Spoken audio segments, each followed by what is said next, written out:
It's Kevin Keatsman Uncanceled on 95.7 FM KCMO Talk Radio. Good morning, Kansas City. Welcome to Uncanceled on KCMO Talk Radio. What a great show this morning by Pete Mundo at the Lenexa Justice Center and Lenexa's Finest backing the blue. That's such a cool commitment that Pete has to our entire community. I think it was their 9th different stop over the years. Fantastic work. We appreciate what you do out there for us in Lenexa and every community around, not just the police department, but everybody involved in justice and services and fire department and all the folks that respond to 911 calls and paramedics, everybody else. Great stuff. Thank you, Pete. Good show.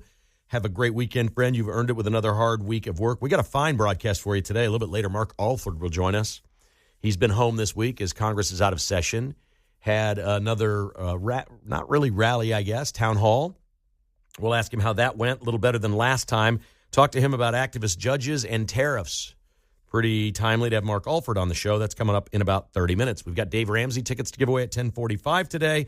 And, of course, we'll check in with Mark at the end, talk a little Final Four before it happens. And the latest news on Travis and Taylor. Oh, do you even know the latest news? I don't. Okay, good. Oh, good. It's good. It's two things. It's actually two items on them that are very sweet, and we'll share those with you. I'm going to be your pick-me-up today. It's a rainy, crappy, cold day in Kansas City, and the stock market's in the tank, and everybody's freaking out about tariffs, and I ain't buying it, man. No how, no way. So let me pick you up. You need a little pickup? I figure everybody listening right now is in one of two spots. You're either in the markets or you're not. Okay? This is really good news for people that are not. It's time to buy. The last time you had an opportunity like this was COVID. The Dow went down to 18,000.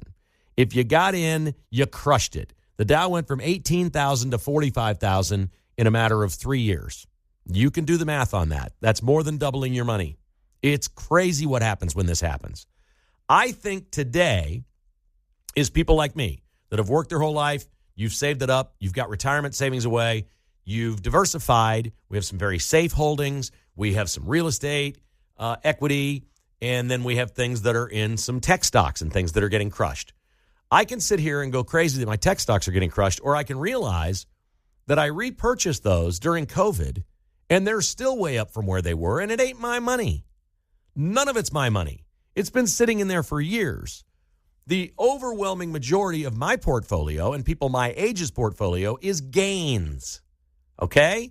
You're losing some of your gains. You're not losing money you made once upon a time. You're losing what you gained. And I'm not retirement age, and I'm not taking anything out for at least 12 more years. So I'm good. Now, if you're in the markets and you have retired or you're right at retirement age and you're taking money out every month and you're using the 4% rule or whatever it may be, a lot of our listeners are in that spot, you're probably not in any of these stocks. At that point, you're in much safer investments. And honestly, if you're playing the 4% rule on whatever your nest egg is, you can get 4.5% in savings accounts, pull your 4% and actually be making money every month. And somebody probably moved you into that, or if they didn't, should have if you're 80 years old. So there shouldn't be a whole lot of 80-year-olds panic that their money is drying up. It should be very safe, making 4.5% right now. That's the way this is played. If you're in the markets, you know the risk. When it's time to retire and you're taking your money and your nest egg out, you get out of the risk. You're out of the risk business. It really shouldn't be affecting anyone. But if you're younger, a younger listener, if you've got many years to retirement, folks, this is just a gold chest for you. It's just sitting there. Today's the day to log on or call your advisor and say, I want to put $200 more a month or $300 more a month into my 401k. Almost nobody maxes out a 401k. When we were in charge at Union Broadcasting, I think we had 2 employees out of 40-some that took the maximum match in their 401k. But in addition to that, you can put more of your money in. Now's the time. Do it. Change it. Make the change. Buy. Buy. I think today's going down because average investors, not Wall Street so much, are panicked and selling. We saw this during COVID. Man, I had some friends. They got so freaked out during COVID. They're like, oh, we're selling everything. I'm like, it's down 18%.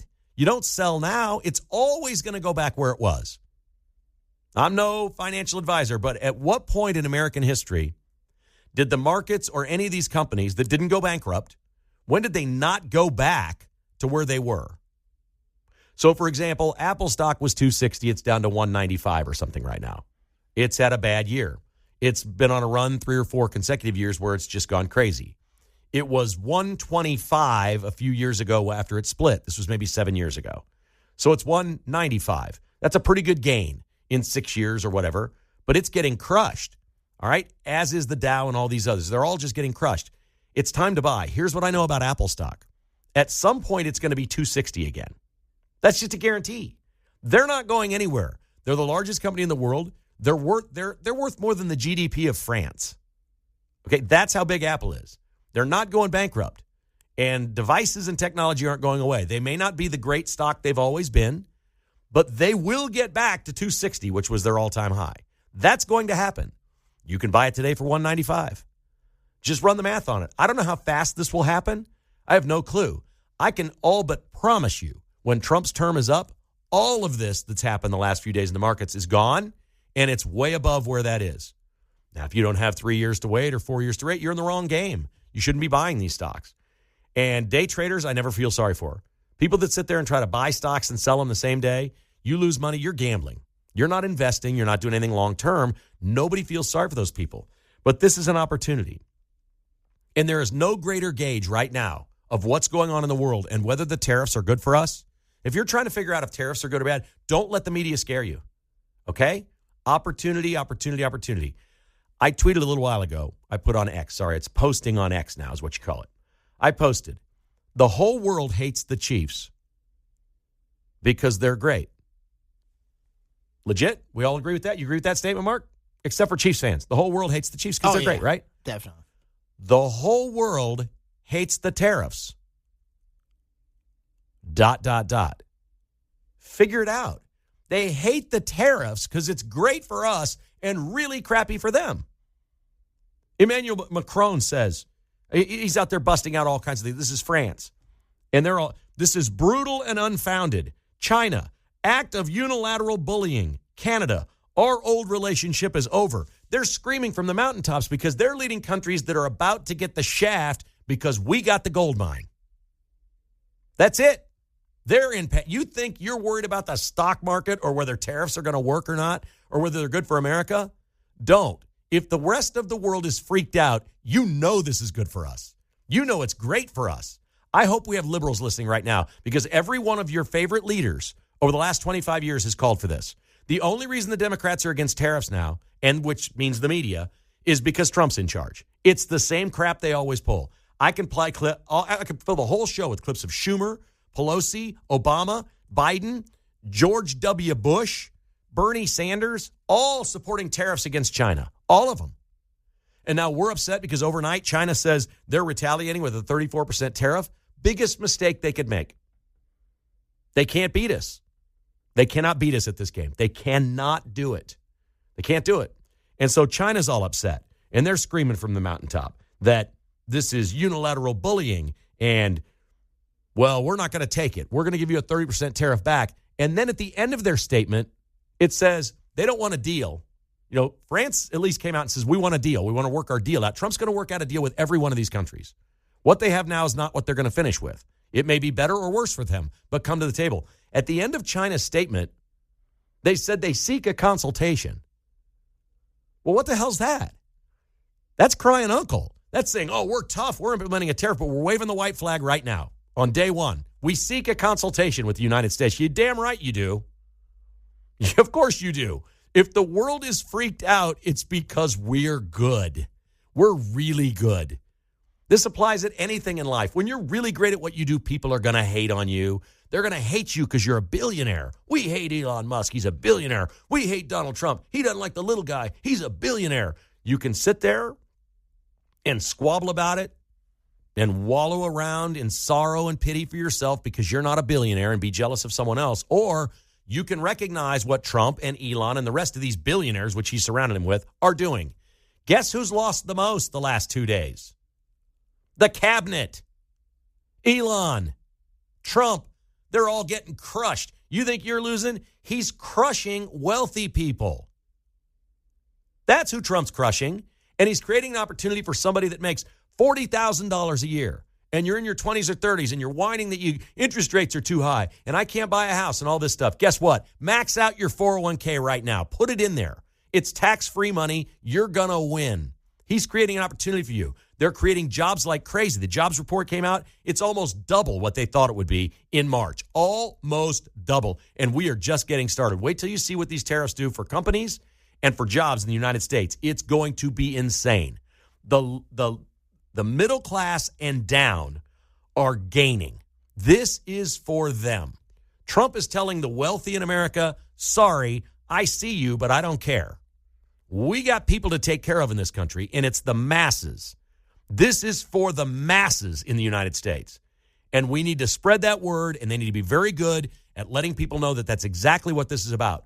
These tariffs are about tax relief for lower income people. They want to very shortly, like very soon, maybe as soon as next year, they want to make your first anybody that makes $75,000 a year or less, no income tax. That can be done pretty quickly. You keep the taxes where they are for wealthy folks. You can get to where people can make up to $75,000 a year and not pay federal income tax. Do you know what that will do for this country economically? Between the tariffs coming in and the growth of companies and higher salaries and people making more money, taxing higher income people, do you know what that would do for this country? Do you know who he's doing this for? I don't think anybody gets Donald Trump. These Democrats running around screaming, no tariffs. And then you see a clip of them, they wanted tariffs. They say, oh, Trump is just trying to make money for all his billionaire friends. No, they're the ones getting crushed. Actually, we're creating jobs for the masses, for American citizens, because we're getting rid of the people that aren't citizens. This is all the right stuff to do. It's all the right stuff to do, and I trust it, and I got time, and I'll wait it out. And I could sit here and lament the fact that the stock markets are bad, but who cares? And it's affecting me as much as anyone, honestly, as percentages or whatever. I mean, it's real money out the door. I just choose to look at it as not my money. It was all gains. I've been in the markets for a long time. It was all gains. I'm losing some of my gains. Big deal. I'm not buying or selling. I'm squatting. But I'll tell you what, if I didn't have a wife right now, I'd consider what real estate is. I'd consider selling my house right now and putting it all in the markets because it's going to be a big boom on the back end. There's no question. It always goes back where it was. The Dow has never receded and never gotten back to where it was. The NASDAQ hasn't done that. These tech stocks have never done that. They all recede, and they always go back to all-time highs and then beyond. It is an opportunity in America. It's an opportunity for you, if you're not in the markets, to try to dip your toe in it or get in a 401k. It's an opportunity for a better job. It's an opportunity for a better business to start up. If you've tired of working for other people, start a business. This is a wonderful time to do it. And as these stocks are doing this, the Treasury notes are under 4%. They were 5% when Trump took over. When he put his hand on the Bible, it was 5. They're under 4. Guess what that means? Here come the mortgage rates. Here come the automobile loans. Here comes the United States federal government. Very quietly, nobody's talking about this. They're going to refinance that $33 trillion in debt at a lower rate because the rates are coming down. That's what happens when this happens, and that's good for the masses. Not so great for rich folks. They're not out there borrowing money to buy a house. But for people that want to start a home, it's going to be fantastic. Tumble, tumble, tumble. Here come the rates. This is for the masses in America. It is a great day. We should be celebrating all of this. Stay the course. Give it time. Don't be the person that freaks out any one day. Your life is not one day. God willing, we're all going to live to be 80 or older or whatever may be the case. You know one day is a blip. It is nothing. Don't panic, folks. It's all good. 913-408-7957. That's 408-7957. If you'd like to join us in the conversation, Mark Alford coming up at 10:35, and we're giving Dave Ramsey tickets away a little bit later in the hour, right here on KCMO Talk Radio. You know, there really has never been a clearer gauge of a Republican, a conservative versus a liberal than this week that I can ever remember. COVID was like that too. You could separate people. You could identify them. If you're freaked out and panicked and think this is all terrible and the world's going to hell, you're a liberal. I honestly believe that. I believe that. If the rest of the world is freaked out and that bothers you, that the rest of the world is freaked out, you're a liberal.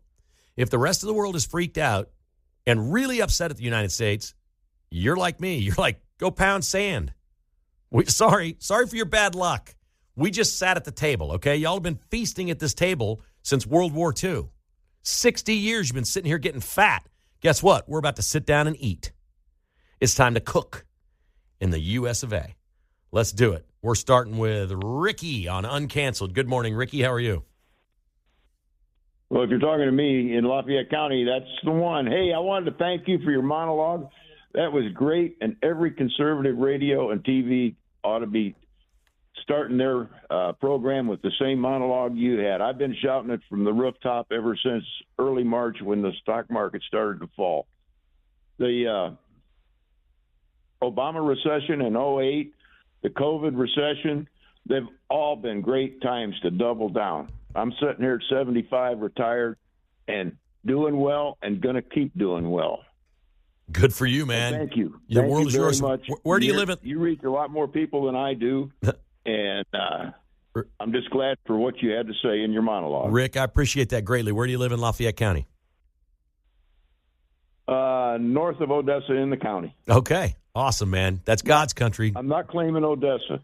Can you see other houses from where you live? Yes, sir, but Okay. They're far enough away I can still sight in my rifle. I'm pretty sure they're all flying Trump flags. You don't have to worry about that. I'm sure of it, too. Thank you, Rick. You're the best, man. Love that. Thank you, man. It was great. Thank you. It was great hearing it from somebody besides myself. Thank you. I appreciate that. That's very kind of you. There's just no better compliment than that. That's awesome. Thank you so much, sir. Here is Jeff in Shawnee on Uncanceled KCMO Talk Radio. Hi, Jeff. Hello. I'm back from Arizona, back in beautiful Shawnee. Oh, nice. Yeah. Very good. Yeah, I'm only out there for 4 months, but that's enough. Hey, preach on, preach on, preach on, Brother Keatsman. Dollar average cost. Dave Ramsey will teach you that. Everything's on sale. Kmart's got blue lights going on right now. Buy, man. It is. I honestly feel like today the market's going down as much as they are today. I think it's average investors that got online on their 401k last night, panicked, and clicked hit the sell button, and they're moving it into and this doesn't mean it's the wrong move either. They might be moving it into a fund that's going to get them 4% or something. That doesn't mean it's the wrong move for right now. There are people like that, and they're calling their advisors and everything else saying, I don't have the stomach for this. Get me out of it.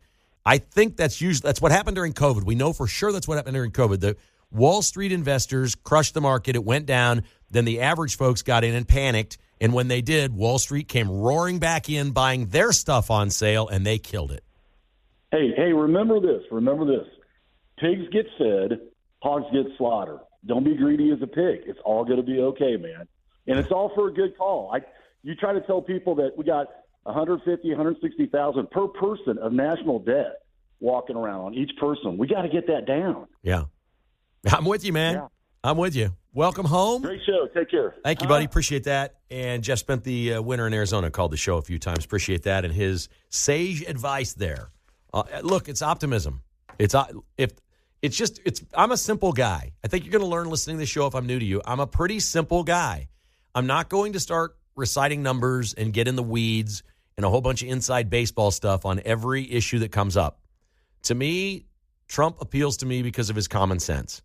This one's really easy. If the rest of the world is really mad at us right now, that's good for us. This is not military. They're not going to bomb us over this. We're not going to start a war. If it's a trade war, we'll win. And I cannot get past the fact that if these other leaders in these other countries, immediate reaction is, because they know what's about to happen in their country, it's going to hit them harder than it hits us. And they know they've got a political problem on their hands. So the first thing they do is attack Trump. Well, what does that sound like? That sounds like all the liberals in the United States, too, doesn't it? So the world is panicked. The one-worlders are panicked, and we've put them into it. Mark Alford, the Congressman, number 4, joins us next on KCMO. Welcome back to Uncanceled on KCMO Talk Radio. Mark Alford is the outstanding congressman from the 4th District in Missouri, and he has been home talking with the folks this week, and there is a lot to talk about, and we got him on the line right now to see how everything is going in his world. Mark, how are you this morning? I'm great, Kevin. I'm sitting in my office here in Raymore with our crew. We are helping out constituents, met with several today. Just spent 20 minutes on the phone with a constituent, had some questions about NIH funding. I talked with another lady whose son is battling a rare disease. A lot of real questions out there about what's going on as we right-size our government, and I'm trying to help however we can. Our caseworker's busy, Michelle, helping folks trying to reach the federal government for money that's owed different constituents. And the problem right now, Kevin, is that a lot of these agencies are, I think, angry at Trump, a lot of the people who work in the bureaucratic offices, and I think they're trying to sabotage what's going on right now, just throwing their hands up and say, well, we can't help you now. Because they don't like to see the reduction in workforce that this president is intent on doing, all for good reasons. You know, I just spent a little time talking about how I think I'm a little bit of a logical, simple, common sense kind of guy. And I know everybody's talking about tariffs right now. And the people that are freaked out used to support tariffs because we've got video clips of all of them. Schumer, Pelosi, all of them used to say, hey, we need to tariff China. To me, this is very simple, Mark. If the rest of the world right now, all the leaders in all these other countries are really mad, they're steaming, and they got a problem in their home country because they're giving these speeches that are like, this is unfair, this is wrong, this is terrible. If the world is freaked out that the tariffs are terrible for them, doesn't that by default just make it great for us? Well, it does. And I think if people look at the long term, I realized I talked to a constituent just a few minutes ago, and they're going to retire in 4 years. So they're looking at this very intently. I think in the long term, I think this is going to work. It's going to be so good for America. But and I don't say this to sound trite, but it is some short-term pain that we're going to have to go through because the economy is so screwed up right now, and a large part of that is because of our overspending in Washington, our $36.5 trillion in debt. And if we don't do something now, we're going to lose our country. And I would much rather have a short-term pain right now than for our whole economy to collapse under the weight of this federal debt. Okay, but the short-term pain, other than the stock market, what is there? And I spent some time talking about this. If you're retired and pulling 4% out of what you saved your whole life, you shouldn't be in the markets anyway. I mean, they should be drawing 4.5% and breaking even every year. If you're young, this becomes an incredible opportunity to get into your 401k. Stocks are on sale, for crying out loud. I mean, I don't see a lot. But besides the markets, what's the downside? We got the jobs report today. It's nearly double what they thought it would be. There's jobs everywhere. Taxes are going to wind up coming down. Tariffs are going to bring in more revenue. We're going to have more jobs, more business. $6 trillion is being invested here. I don't even know in the short term. I mean, I guess inflation could happen, but how can inflation be any worse than the last 4 years? Well, look, inflation is not going to be a huge issue. The price of eggs and gas are coming down. I think you're going to see a lot of the things that the Biden administration, when Biden put the target on the fossil fuel industry and ended up really putting the crosshairs on the backs of our farmers and small businesses, those are going to start coming down. More farmers are going to stay in business.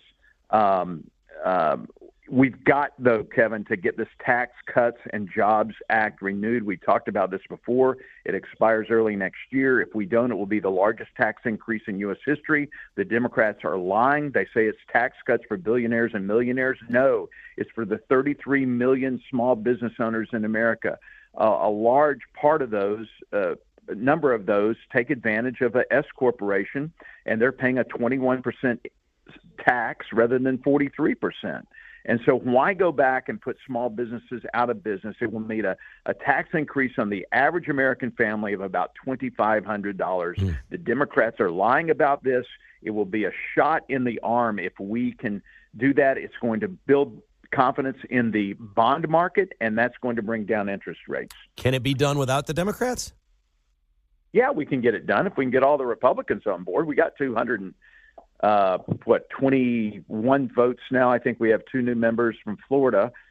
We can get this done if we all stick together. You've seen in Congress this whole thing last week with Anna Luna and the proxy voting, and Johnson sending us home, which I didn't think was too good, but they didn't want to have proxy voting. And we've got to stick together as a conference. We tend to shoot ourselves in the foot. We get on a roll. We're getting this agenda done for President Trump, the American First agenda, and we get distracted with these things that I'm not saying it doesn't matter, but this is not the time nor place to do it. Right. Yeah, don't react to what the left's trying. You know, they're taking a little laser light and trying to make you chase it around. That's pretty much what their game is.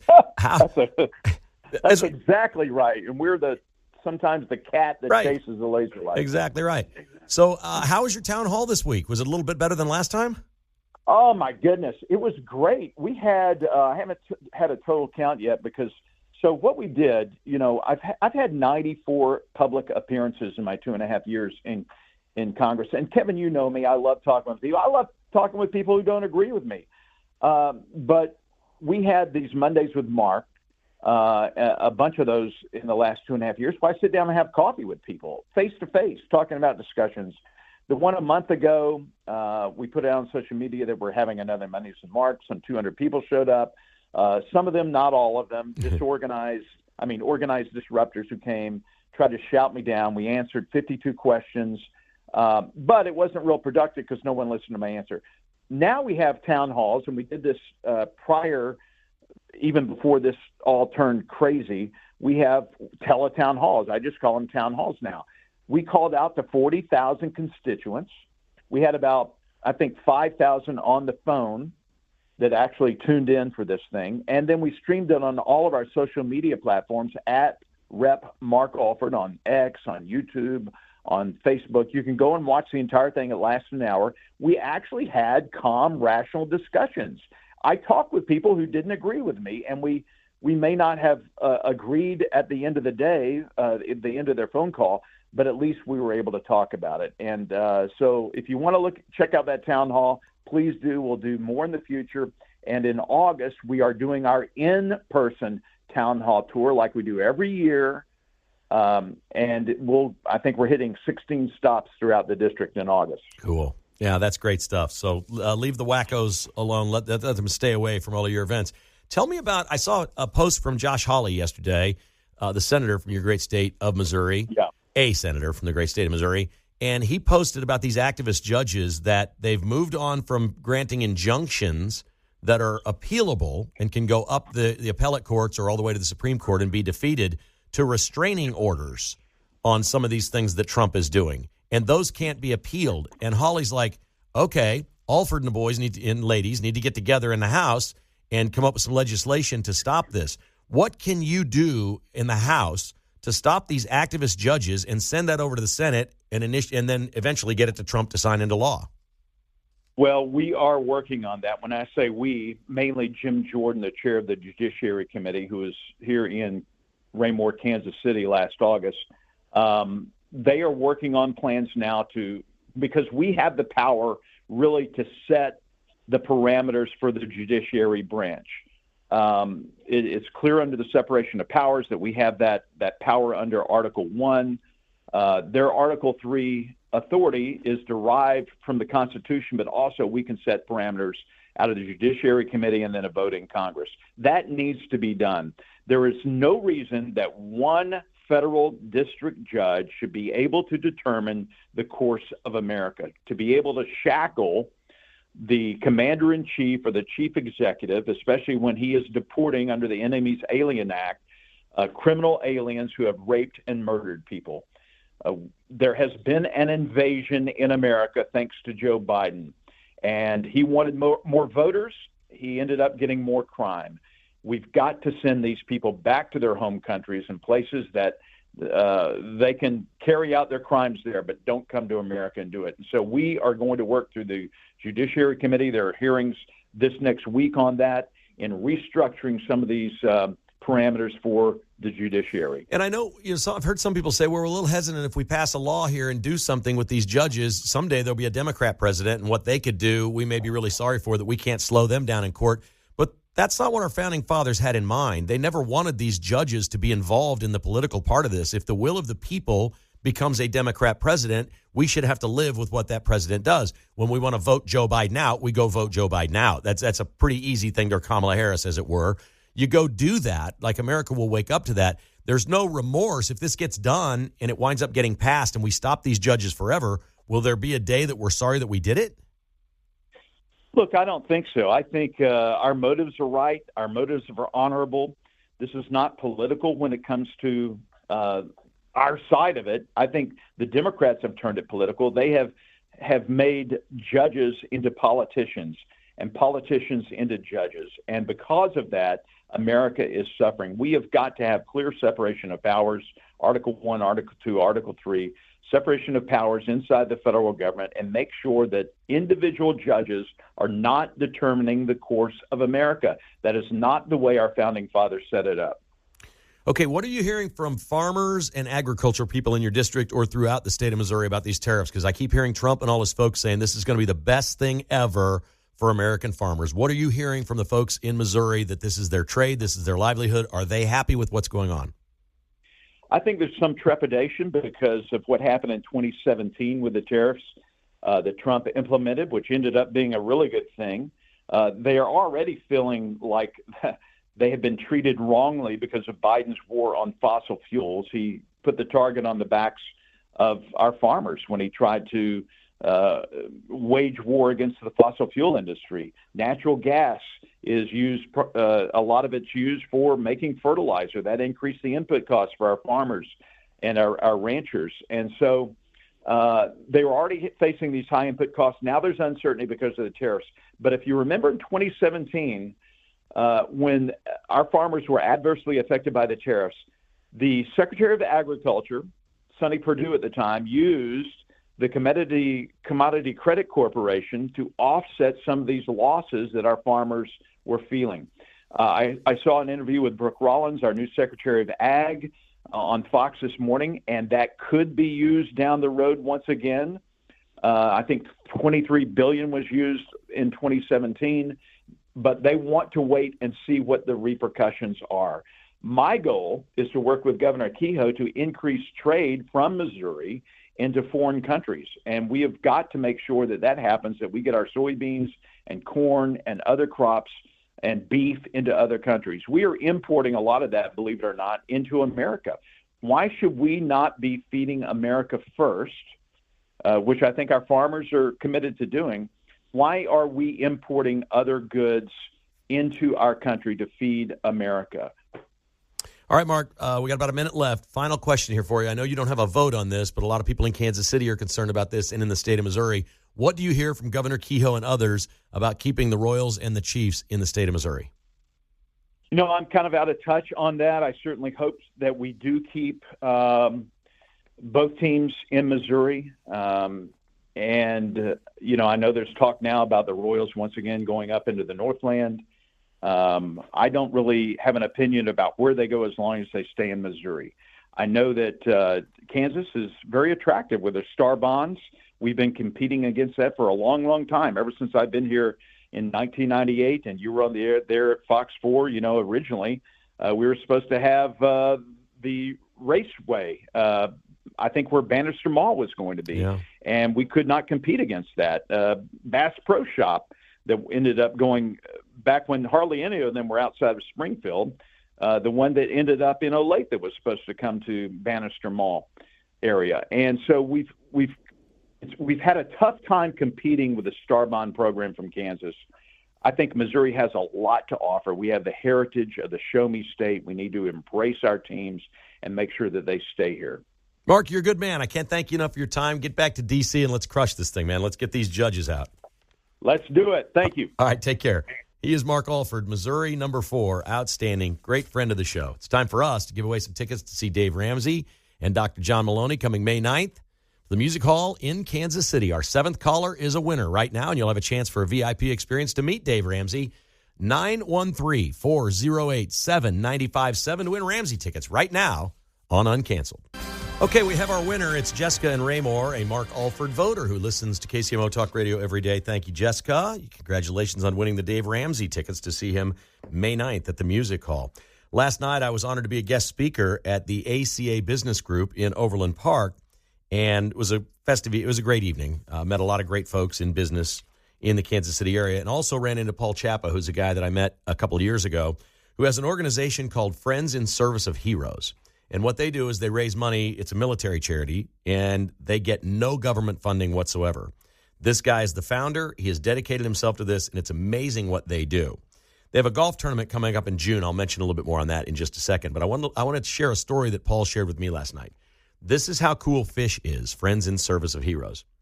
They had a veteran who didn't have the use of his legs last year at Kauffman Stadium. and they were honoring him that night, and they pulled a prank on him at the same time. This is the spirit of Friends in Service of Heroes. They got him out to Kauffman Stadium and said, you're singing the national anthem, and we're going to take you down on the field, and it's going to be incredible. And he says, I don't sing. They don't care. You can read the national anthem. They want a veteran, and they like you, and they want to do this for you, and they're going to have a bunch of swag, and it's going to be really cool. So like the Yankees singer last week, he had the words on his phone because he's not a professional performer or anything like that, and was maybe just going to have to try to read them or sing them or whatever, and he's terrified and scared to death, and he's kind of mad at Paul and the folks at Fish for doing this to him. They bring out a track chair for him that he can ride in and use. It was a gift. He did not sing the anthem. It was a joke. They set him up. They got him down on the field. He was reduced to tears. The man needed a track chair to get around, and they had raised the funds to get him a track chair. God bless America and people like Friends in Service of Heroes. They've got a golf tournament coming up June 16th at Prairie Highlands. If you'd like to be involved with this great charity, they are online at friendsinserviceofheroes.org. Pretty cool stuff, Mark. Love that. What would happen if we told you you're singing the national anthem? I'd go do it. I haven't sang it since high school, but I'll do it. Can you sing? Yeah. Oh, okay. Well, see, I'm learning more about you every day. Never mind that. If you couldn't sing, what would you think? Oh, yeah, I would be terrified. But you'd probably go viral. You might be able to cash in on it. That's true, too. Like somebody who totally botches the anthem goes viral. That works every time, no question about it. All right, here we go. Lucas Ursig, the Royals closer, did an interview with Joel Goldberg on the pregame show about depression and alcoholism. And it's all in the rearview mirror. I featured this on my podcast today, Kevin Keatsman Has Issues, and played the clip. If you want to see it, I think it's available at Royals.com. He's got quite a storied past and quite a unique view on baseball. We like guys that have won like that, and he's pitching great, isn't he? Yeah, I have not watched that yet. I favorited it on Twitter to go back and watch it at some point. So folks, you want to see it. He's going to be really easy to root for sure. Did you hear what Mike Gundy said, the Oklahoma State football coach? Oh, man, what hasn't he said? But no, not this great. time. Well, Chris Kleiman a couple days ago at K-State was like, this is ridiculous. They're cutting us down to 105 players, and we don't know if we have an injury squad, and we're letting people – we had to kick people out that are walk-ons paying their own way, and they can't be around the program. So these coaches are getting mad this spring. They're all starting spring ball. Colorado wanted to have a joint practice with another school, and the NCAA said, no, you can't do that. So Mike Gundy, in response, says, I'll take it a step further. We're going to play Oklahoma in a spring game. Oklahoma and Oklahoma State would be a big deal in the state of Oklahoma. We're just going to play them in a spring game. And they said, well, you can't do that. You can't have a joint practice. He goes, really, what could they possibly do to stop anyone? The NCAA doesn't do anything to anybody. He's daring coaches to have joint practices in spring games against other opponents. That would be fantastic. Sell some tickets, have one time in Stillwater, one time in Norman. That would be fun. Man, I love that guy. He is all Team MAGA as well. Travis Kelce and Taylor Swift. News. You ready for this? Let's go. They got a puppy. Ooh, very nice. So what does that mean? Probably preparing for their next steps. I mean, a puppy's a long-term deal for some people. That's a commitment. Like you share a puppy. I don't know how that's going to work. And they got people that can help, obviously, when they're both busy. But this news got out in a story, I think it was in the New York Post, page 6. They were spotted in Montana at Lone Mountain Ranch it's a really expensive upscale supper club or bar or whatever, but it's boots, jeans, hats, the whole deal, with Aaron Andrews. They are house shopping together in Montana. That sounds like fun. Fun for Travis. I mean, I'll let her buy it. What's he buying for, like 10%? She buys the other 90%? Let's go. Who meets that girl? Have a great weekend. The news is all good. Stay with it, folks.